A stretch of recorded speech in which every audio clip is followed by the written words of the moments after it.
Welcome to the Black Girls Heal podcast, where we talk about changing unavailable relationship patterns, healing unresolved trauma, and building a healthy relationship with first you and then others. Every episode, we will talk about actionable advice that you can apply today to break unhealthy patterns and grow your self-worth. I'm Sheena Tubbs. Let's begin.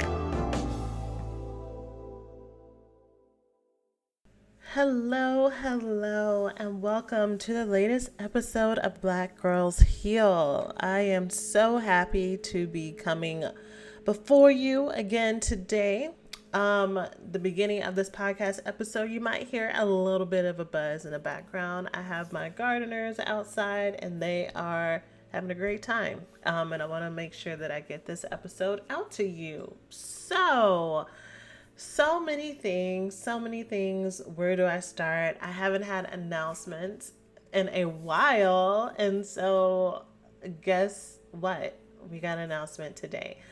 So today's announcement is a very big deal. So those of you who've been following for a while, you know that I have signature courses or a signature course called Learn to Thrive. And this has kind of been my catch-all for all things that I talk about on this podcast, which is about us learning how to heal our attachment with ourselves and others, break out of the cycles of love addiction, building our own self-love. And that program has done some phenomenal things for the women who have been an active part of it. And it's just really awesome to see. I get to serve the most wonderful women in the world. And so there's that. And then I launched the Healed and Loved Woman, which is a very slow burn and a deep dive for a whole year into resolving family attachment issues. And over the years, I've done multiple different workshops and classes. And then I mentioned how I wanted to start focusing on couples or women who are in healthy partnerships with couples, but now they're struggling with learning how to bring their full selves and learn how to attach and learn how to be present because they've been in dysfunction for so long. There's still some fear and letting go. There's some fear in communicating and all that. So all that's happening, and I worked very hard. I've worked very hard to kind of niche down and become very focused instead of trying to do all things for all people. And I try to do so in my offerings. But here's the thing. As I help people heal and as I help people learn to grow, more things evolve and pop up. And they're all related to the initial issue. So I've said multiple times on this podcast how when we start this healing process, some of us may feel like it is just a checkbox. So we come into this and we say, okay, here's my problem. Let me check it off. And then I'm in it and then I'm done. And what you actually find out when you actually start healing is that you never actually arrive. There's never a place that you come to and you're like, oh, okay, I'm done. What actually happens is your awareness of different places that you have wounding and brokenness and unresolved issues gets bigger, right? And with that awareness, hopefully you've learned some tools along the way. Hopefully you've learned some best practices to help you practice that self-compassion and love as you continue to heal all the things that are underneath it. So basically we're like onions. We have layers and you peel one layer off and there's still more underneath. That is the healing process. And you're learning to love the fact that you're layered while continuing to peel that onion. So with all that said, I've come to the realization that as long as I'm in this work, I am going to continually be helping women peel the onion. There's going to be constant layers, and it's not necessarily my recovered workaholism that is behind all of this, but because in order for me to help women heal in the way that I want to, this is just part of the game. And I'm good with that.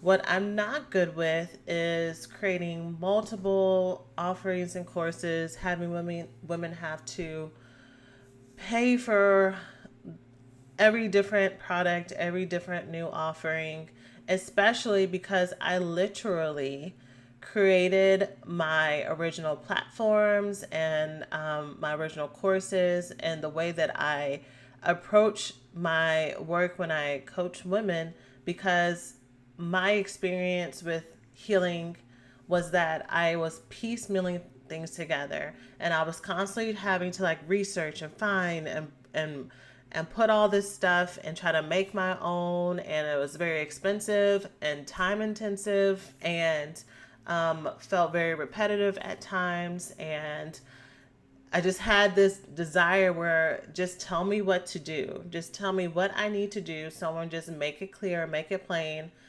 Can we all just have this together in one place? And I'll do it. I will follow the process and I will get better. You know, I am a rule follower by nature. I am someone who likes systems and processes, and I like clarity. So just make it clear and I'll do that. And that was not available for me when I first started healing from love addiction, and it wasn't any easier for me. Even though I'm a licensed therapist, I had to make my own way. So I created Learn to Thrive and my other programs to be that one place for women, and it's not looking that way.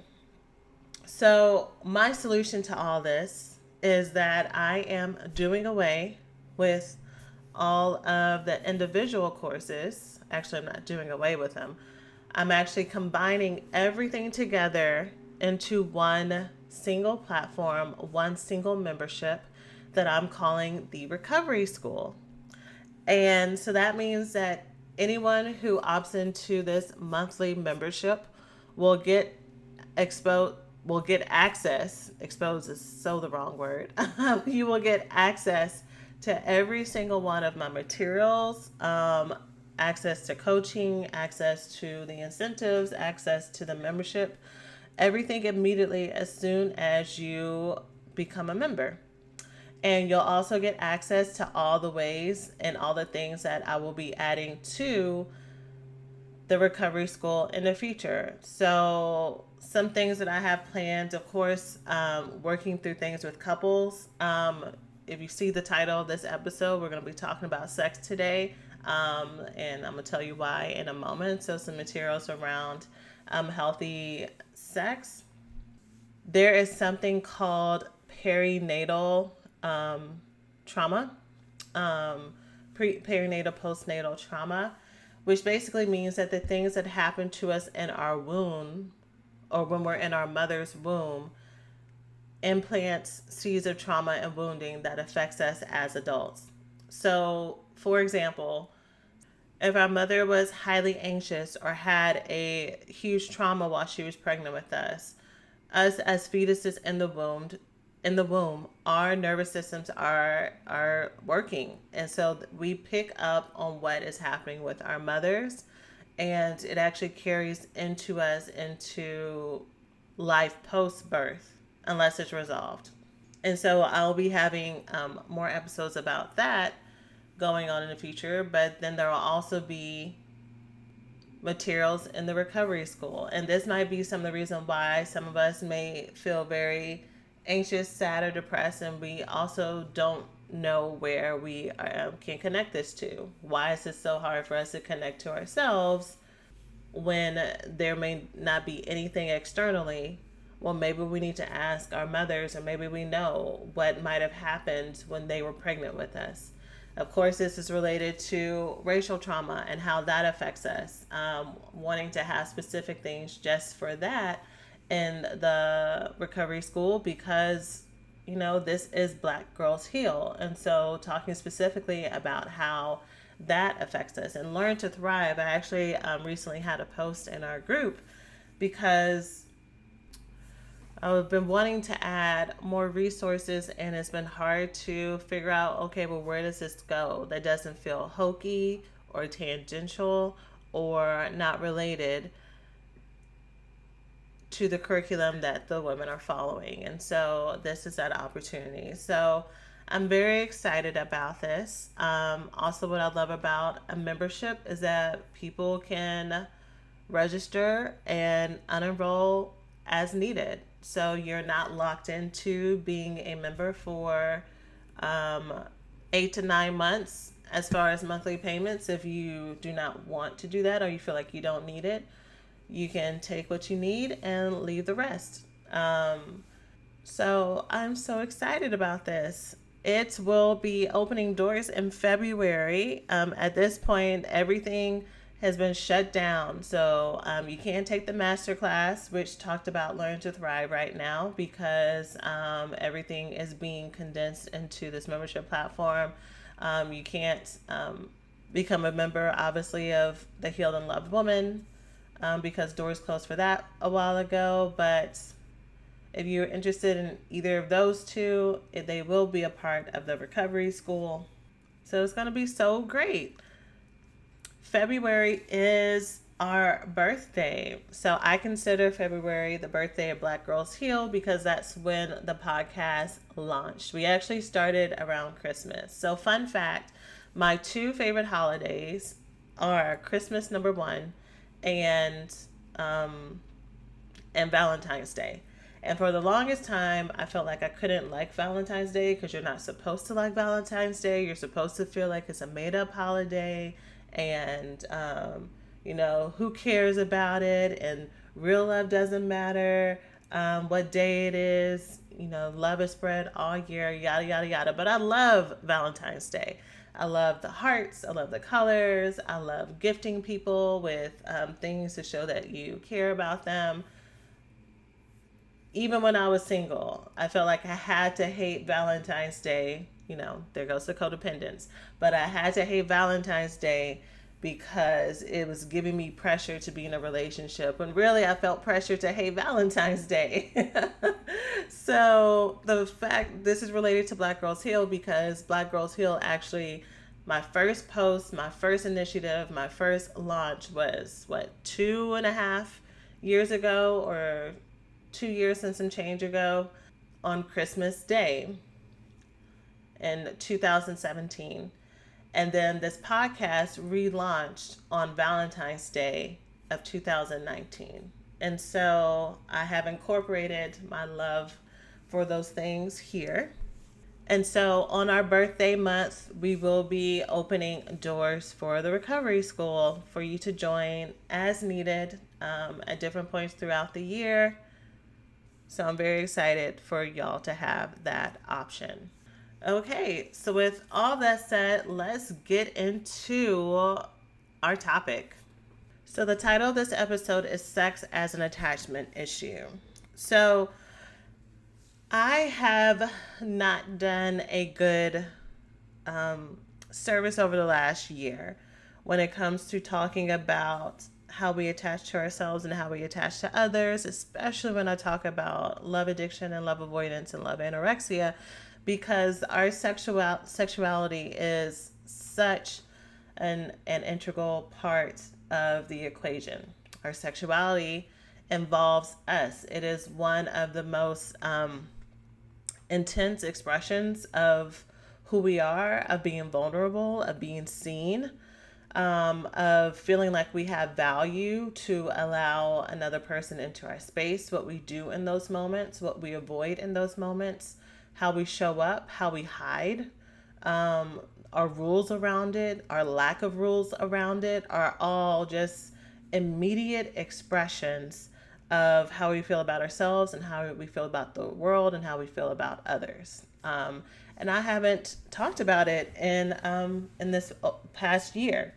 So this is my introduction into it. Plus, there's going to be an ask, a very, very serious ask from you as audience members. So I'm just putting that plug in your ear before we continue because I need you, and I'm going to tell you why I need you in a moment.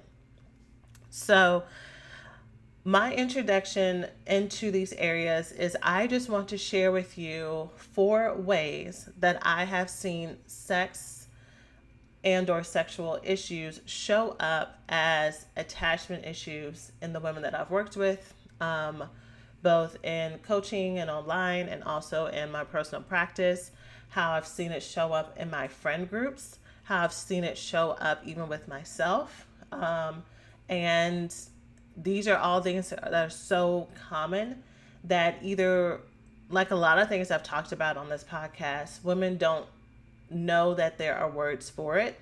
They don't know that it's actually a thing. They just think that this is just normal and how it is for everyone, or they feel like there may be something wrong with them, but maybe it's just them, and so they don't say anything, or they just kind of suffer in silence or try to fix it themselves. And everything that I'm going to say here now is very common enough to where I can explain it to you, and also things that can be healed.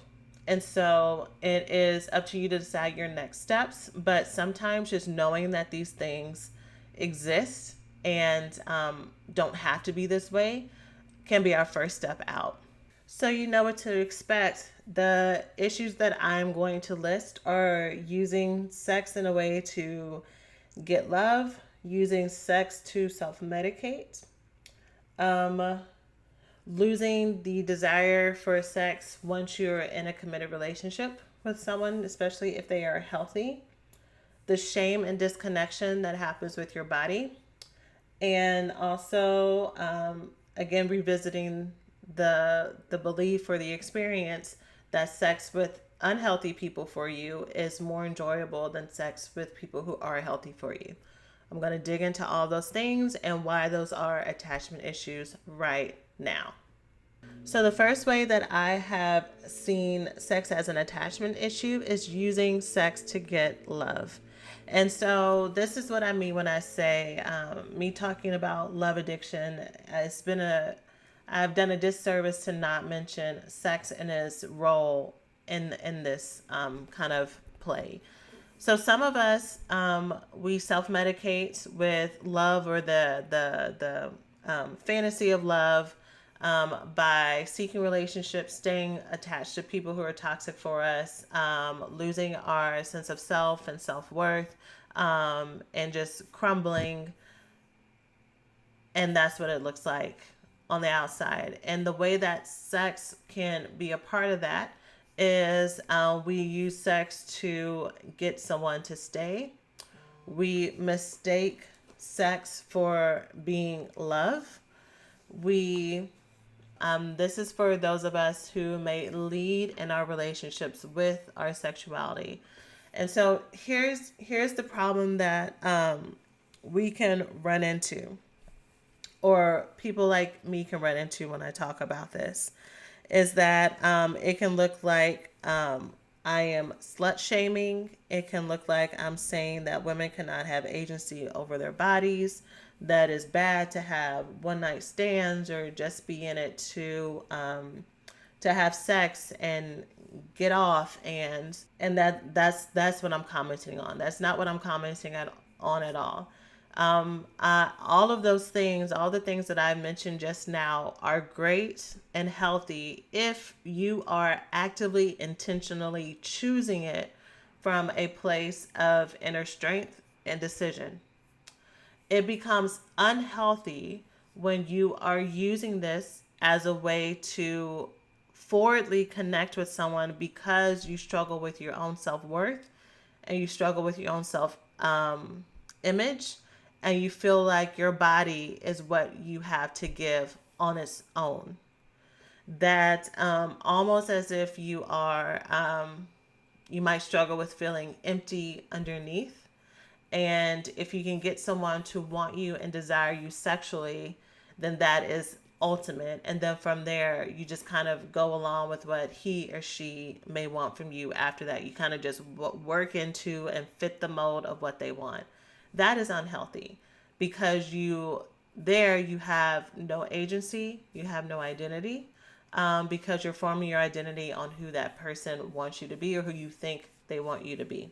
I see this so often with women, and the women who come to my office is very hard because we're at a place, thankfully, in our country and our nation, where women are being encouraged and being celebrated to retake back our power over our bodies and our voices and what we want, and to be seen as sexual beings and creatures just as much as men, that we are not lesser, right? Because for so long, even when we talked about sex therapy And sex help, it was trying to get women to be more like men versus helping women evolve as women and what that might look like for us to be ravenous and be desirable and all those things. And that's great. But when we are using sex in a way to mask our low self worth, it can get all mixed up to where we might think, okay, I just need to do more of this. And then eventually it will end up in someone loving me, someone choosing me, versus the fact that that's going to be hard for you to find because you haven't chosen yourself. It always starts with you. Your relationship starts with you. So that is one way that I've seen sex as an attachment issue, trying to use sex and sexuality to get love as the only or the main way of seeing one's worth. And often this is because we grew up in households where our worth was not esteemed. So this was one way that might have been easy for us. This does not necessarily have to mean that it was related to being sexually abused, but sometimes it is, but not always. You know, if you are someone who is forgotten and overlooked often, you may find very quickly as a young lady, young woman, that leading with your sexuality gets you very instant attention. That for some people, not everybody, but for some people might be very intoxicating and validating. Though often it is short lived when that is the thing that is led with. Another way that I have under this same bullet point, so I guess there's probably going to be technically 5 things, but I listed it as 4. But the second thing is using sex and sexuality to self-medicate in a way that is detrimental. So I'm not going to go all into it for the sake of time of this podcast, and also to leave space for my ask of you as audience members. But the way that I've seen this in women is women who struggle with compulsive addiction to pornography to the point that they feel like they have lost control. And so this can be sometimes confused with shame that one feels with watching porn, like it's a bad or dirty thing for women to do. Those who may have religious inclinations that are against pornography and feeling shame about that. And either feeling like it's an addiction and calling in that when it's not, or it is an actual addiction and you're struggling to stop. But in the pure sense of the word, pornography addiction is when you need a substance to function. So needing it to go to sleep at night, needing it whenever you are very nervous and anxious, needing it whenever you need to be self-soothed.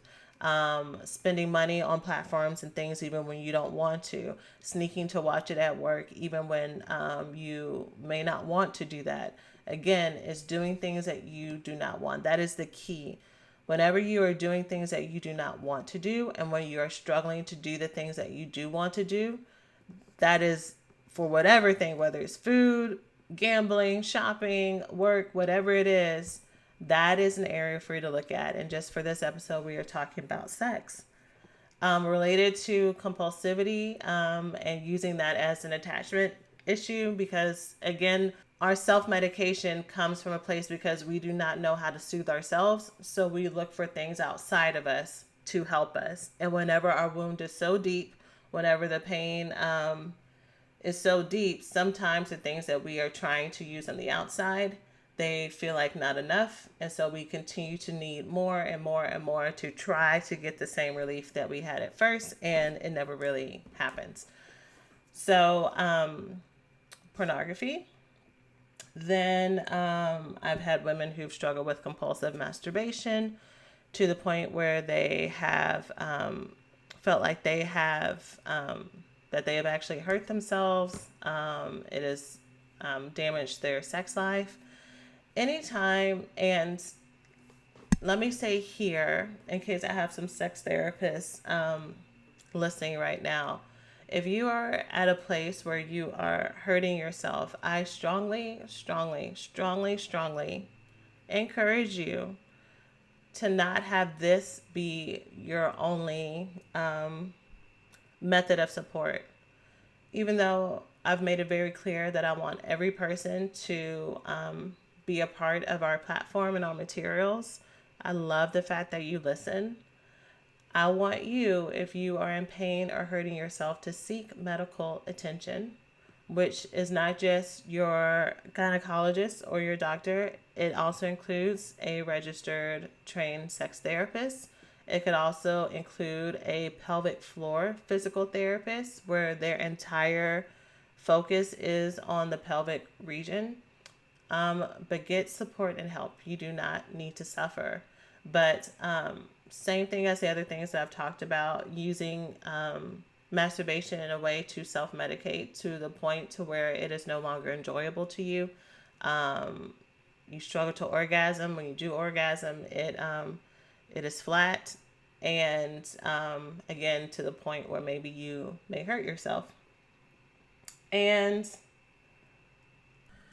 another way that people may use sex to self-medicate is to sexualize their feelings. So everything makes you feel like you are horny and want to have sex. So whenever you are angry, you want to have sex. Anytime you're sad, you want to have sex. Anytime you're frustrated, you want to have sex. Anytime you feel disconnected and overwhelmed, you want to have sex. And sex is a natural relaxation agent whenever it is like when you're healthy and you're connected to your body. So that is completely normal for you, like, think something really great happened and let's have sex to celebrate.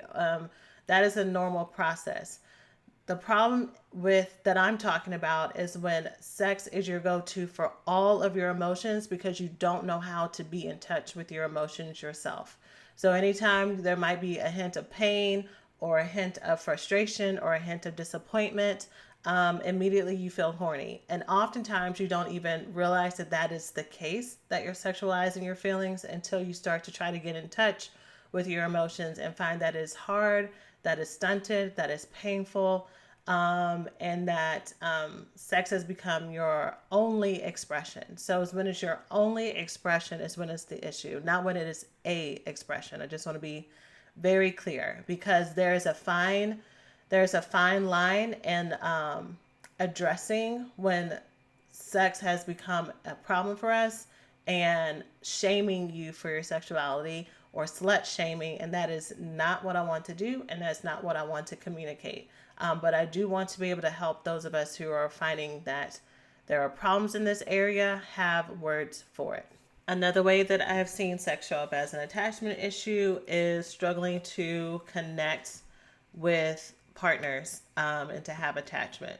And so in the same way that many of us may have walls with people and struggle to let people in emotionally, the same thing can happen in the bedroom or on the couch or on the chair, on the floor, wherever it is that you do the do. So on one hand, many people, men and women and non-binary individuals, may seek to be able to get to a place to where sex is just for sex sake and not because you're trying to have this intimate, deep, emotional connection with someone. And everyone has their own rules and values around that. And so that's not what I'm commenting on. I'm commenting on whatever that may be the case. And when you do have someone that you care about, that you want to be emotionally connected to, that you want to be involved with, it is hard for you to do that as well. It is hard for you to turn that part of you back on. And so sometimes what happens is people find that they can do one or the other. It's very hard to do both. So either I'm very emotionally connected to you, but sex, there's like something off, or sex is really great and hot, but emotionally it's hard to connect. Because remember, the things that we talk about here are intimacy disorders. It's hard to allow people to see our full selves, and so we may show part of ourselves, but not all of ourselves. This totally launches in directly to the next thing that I want to talk about. And so this is for people who are in the healthy, committed partnerships.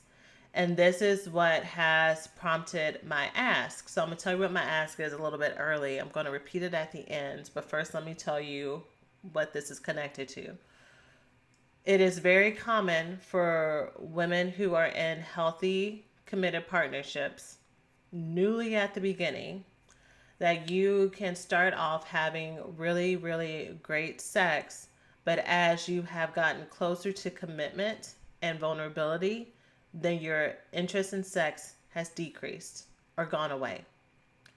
And often people can be flabbergasted. And when you look out there, especially if sex starts off so good and so connected, why all of a sudden do you no longer have any interest?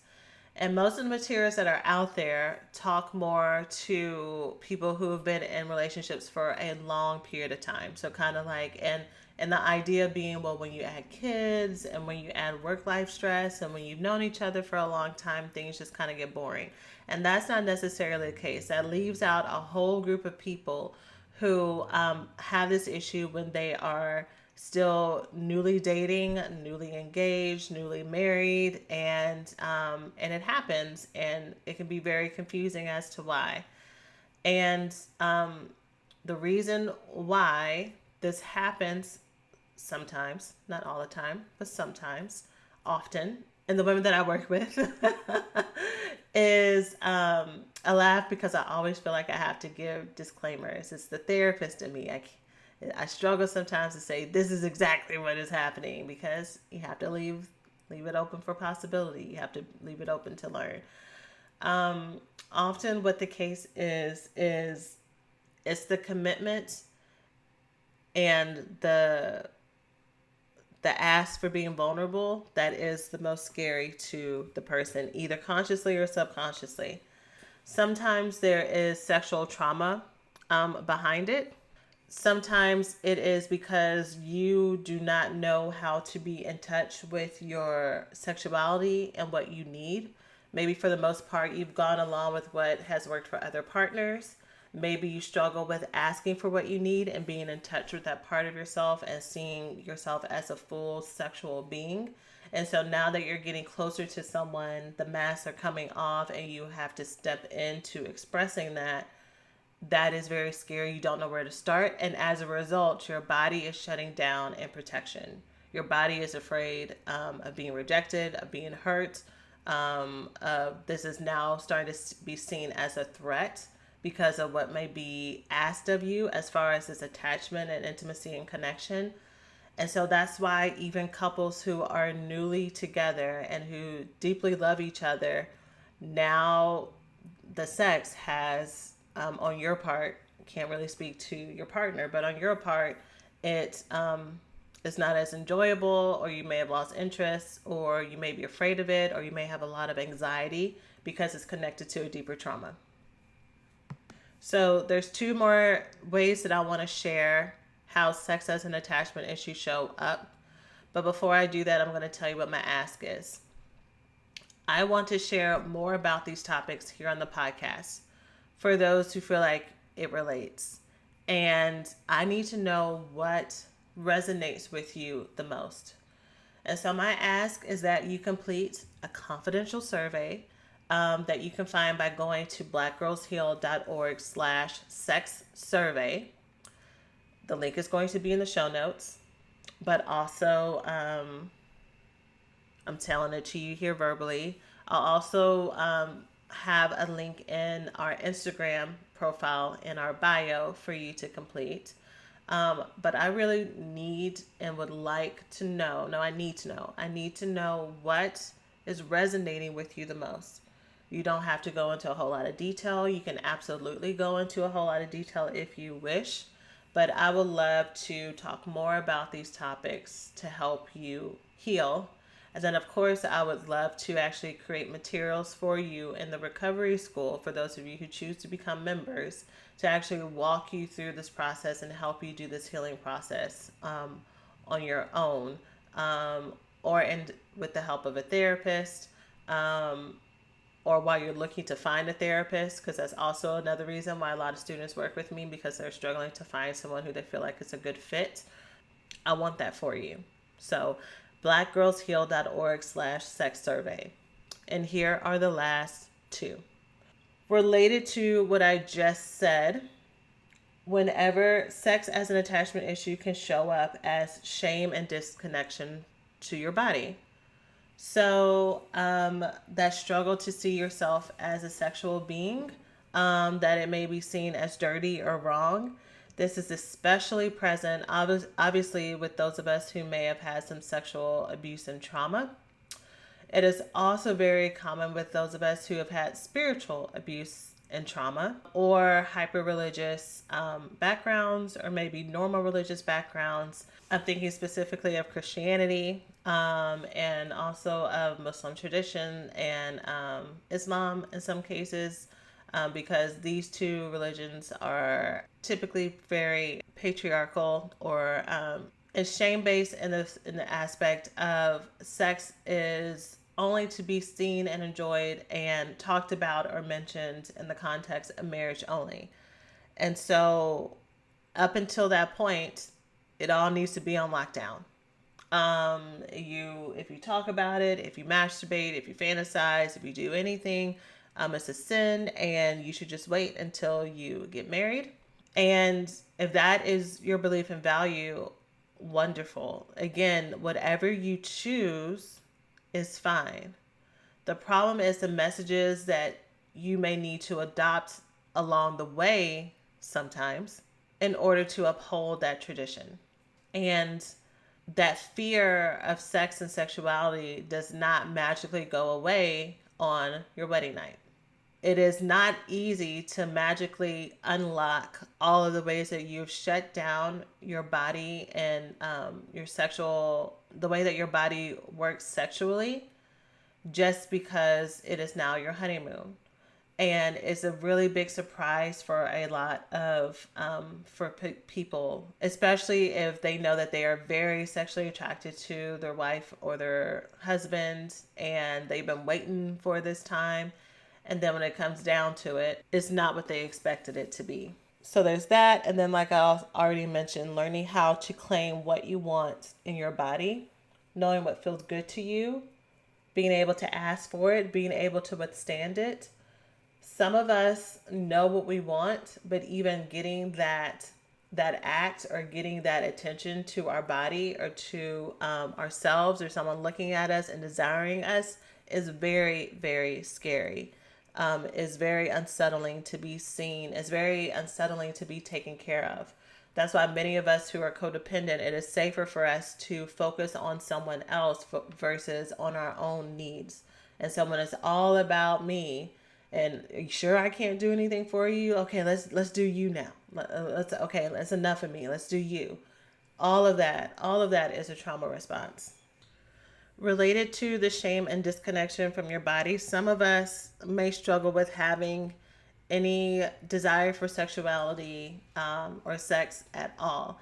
And this is different than being asexual, because we may have the desire for sexual connection at different points in time. But whenever we become exposed to it, or it becomes an option for us, we get very afraid, we get very anxious, and we shut that part of our body down. So again, different than asexuality for women and men who may be asexual, and not have that desire, period, point blank. But for you, you have it, but the thought of it, or the experience of it, is very overwhelming. And again, that's because it involves a full connection of your body, mind, spirit, and that's a little bit too much. There is a book called Sexual Anorexia that talks about this, for those of you who may be interested in it, that may have some good points for you, and stand out for you. And the last one, and this is the one that definitely came up, or has come up with the women who have helped, especially in Learn to Thrive, who are doing this as single women and are looking to start to date, is that fear that sex with a healthy partner will not be as good with a toxic partner. So sex basically being more fun with unhealthy people is the last way that I've seen sex show up as an attachment issue. And the reason why this is the case is trauma bonds. It's not that bad guys or bad girls are necessarily better at sex than someone who is healthy, because usually someone who is healthy is more attentive to you. They are more invested and involved with you. They see you more. They're more responsive. But it is more passionate or enticing with someone who is unhealthy because you got the trauma bonds kicking off, right? It can be one of the most intense expressions of connection that you have with someone else. And so, if a trauma bond is used to try to resolve woundings with people who've been unavailable to you, and you have someone with you embracing you, it seems very available. It seems very intoxicating. It seems very, it can seem like the ultimate experience, when really just like connection in other areas with someone who is toxic for you, it is really more about you projecting what you want the experience to be on this person. So if you have struggled with connecting with someone who is healthy and feeling like you have better sex and connection with people who are unhealthy, this is a way that your attachment issues are showing up. So this is a long episode. And again, this is just potentially an introduction to going deeper into these topics. If this is enough, and if I get feedback that this was great and this is all that you needed to put a word to it, then that's fine. However, what I would really love to do, if this is all that was needed, I would still love to hear from those of you who that this has impacted and touched by you completing that survey. So you can go to blackgirlsheal.org/sex survey. In case you're like, Sheena, I'm not going to remember that address, I'm not going to click on the link, but I really want to get this information to you because I want to hear more, because I want some resources to help with that, then I want you to just DM me. You can DM me on the Facebook page. Black Girls Heal is our Facebook page name. You can also do so on Instagram at blackgirlsheal_. The survey again is anonymous, but there will be some blanks at the bottom to allow you to submit your information if you would like me to follow up with you, to ask you follow-up questions, but it is not required. So I hope that this is helpful to you. I am so excited to be able to offer this recovery school membership to those of you who have been waiting to join. Of course, it is going to be at a lower price point than the payments for the courses. I'm very excited for it. So, and there's no wait list for you to sign up for the recovery school because I want you to complete the sex survey. I don't want you to get confused with any other links or anything. That is what I want for you to do. So do it now before you forget. Tell Alexa to remind you later if you're doing something and you know you're going to forget. Tell Siri to remind you later if you know you're going to forget. But do it for me, please. So that is it for this episode. I hope that you find it helpful. And I will see you next week.